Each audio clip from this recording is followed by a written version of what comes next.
99.7 DJX, the Ben Davis and Kelly K Show podcast. Supplying every demand. On demand. This setting the bar, by the way, small examples of what not to do. We do this every single day.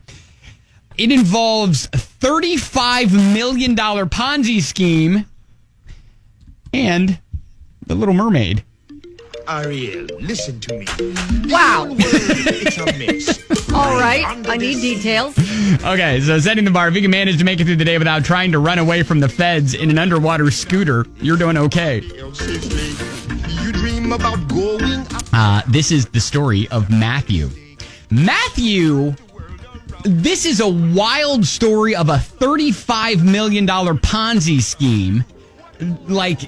Bilking investors out of that money to his different companies. So anyways, the feds got word that, oh, hey, you know, what you're doing is illegal. And so he took him on a little chase in his pickup truck. So how did it turn into a Little Mermaid situation? Well, when Matthew realized that he couldn't evade the feds any longer on land, what did he do? He takes it to sea. Yes, he did. He stopped on the shores of Lake Shasta, grabbed a Yamaha Sea scooter, which is kind of one of those like submersible, little, I guess, motorized scooter things that, listen, it's is it not, like a jet ski? It's not a jet ski in the sense that Okay. it only pulls you about 4 miles an hour underwater. It's for scuba divers who don't want to like use a bunch of energy. Oh, yeah. Now I know what you're talking about. Yeah, and so it just kind of like goes like super Really great reenactment of that motor.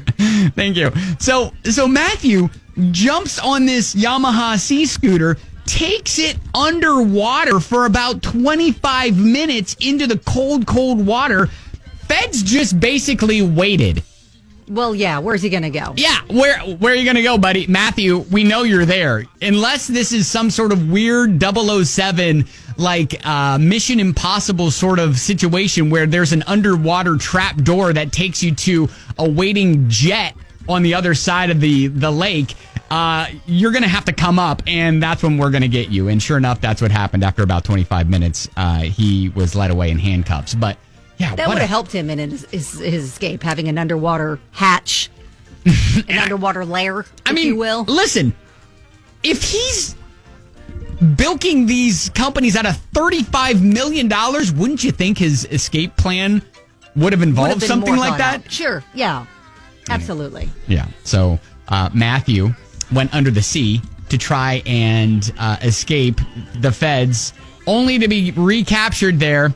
So again, this setting the bar story is for you budding Ponzi scheme people listening right now. Use Matthew as an example. Eventually, you're going to get caught, and eventually, you're going to get busted. So if you can manage to make it through the day without trying to run away from the feds in an underwater scooter that only goes about 4 miles an hour, then you're doing okay. Good note. There it is. All right. That's setting the bar on 99.7 DJX.